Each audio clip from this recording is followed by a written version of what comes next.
Villa di puncak yang tidak pernah kosong.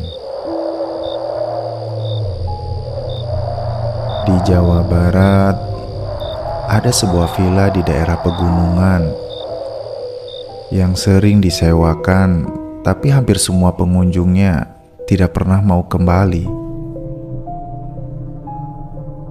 Bukan karena fasilitasnya yang buruk, bukan juga karena tempatnya yang terpencil, tapi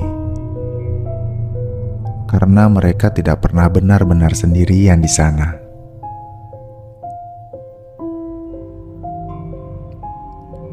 Dan yang lebih mengerikan, beberapa orang mengaku ada penghuni lain yang tidak pernah terlihat saat siang hari.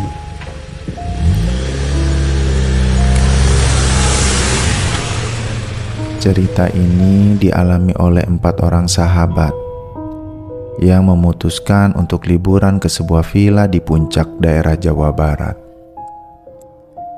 Mereka ingin mencari suasana yang tenang, jauh dari keramaian kota. Perjalanan mereka awalnya menyenangkan. Udara dingin, pemandangan yang hijau, dan suasana pegunungan yang begitu damai. Namun, saat mereka mulai mendekati lokasi villa, suasana perlahan sedikit berubah. Kabut turun lebih tebal, jalanan mulai sepi, dan sinyal ponsel perlahan sedikit menghilang. Akhirnya, kami pun sampai di lokasi. Villa itu berdiri di ujung jalan kecil. Terlihat cukup besar, namun agak tua. Cat dinding mulai pudar, halaman depan dipenuhi daun kering, dan yang anehnya tidak ada penjaga. Padahal sebelumnya pemilik villa bilang akan ada orang yang menyambut mereka.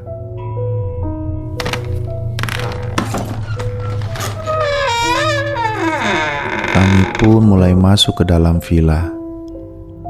Bagian dalamnya cukup bersih, seolah-olah baru saja dirapihkan. Namun, udara di dalam terasa dingin. Bukan dingin seperti yang biasanya kami rasakan,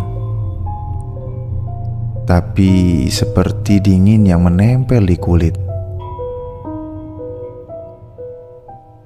Malam pun tiba.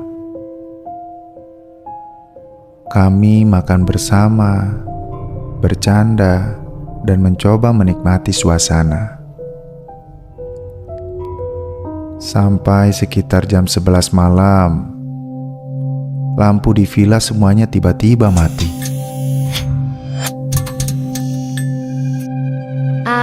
Paling listriknya yang turun, kata salah satu dari mereka. Mereka menyalakan senter dari ponsel, dan saat itulah kami mendengar sesuatu.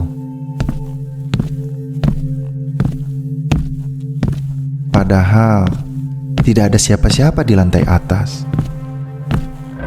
Kami berempat saling berpandangan. Tidak ada yang berani berbicara. Lalu suara itu berhenti tiba-tiba dan digantikan dengan suara kursi yang digeser dari atas.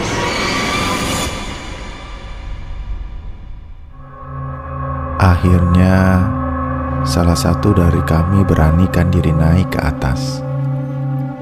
Dengan senter di tangan, mereka menaiki tangga perlahan.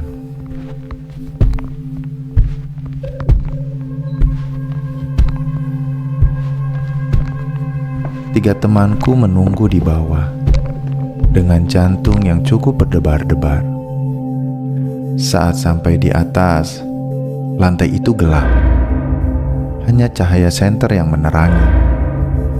Dan di ujung lorong, ada satu pintu terbuka sedikit. Dari dalam terdengar suara.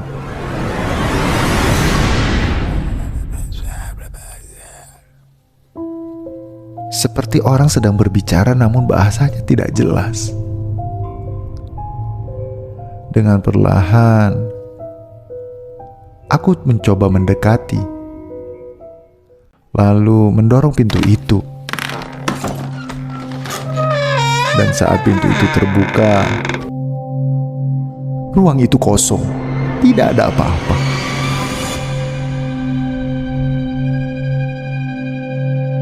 Namun, di tengah ruangan ada sebuah kursi menghadap ke jendela.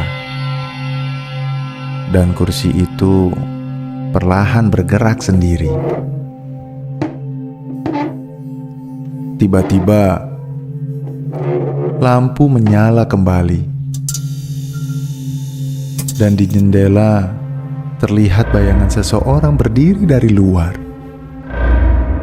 Padahal lantai itu berada di lantai 2. Tidak mungkin ada orang di luar jendela.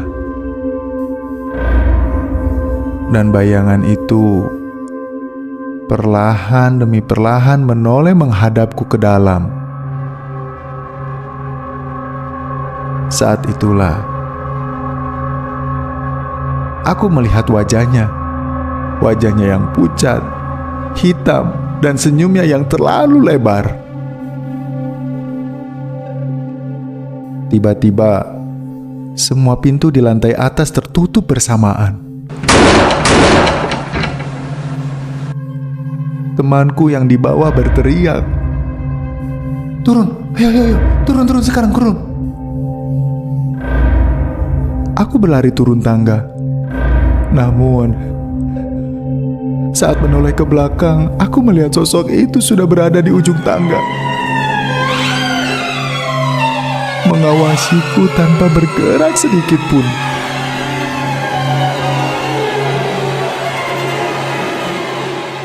Malam itu, kami tidak tidur sama sekali. Kami menunggu sampai pagi dan langsung pergi dari villa itu.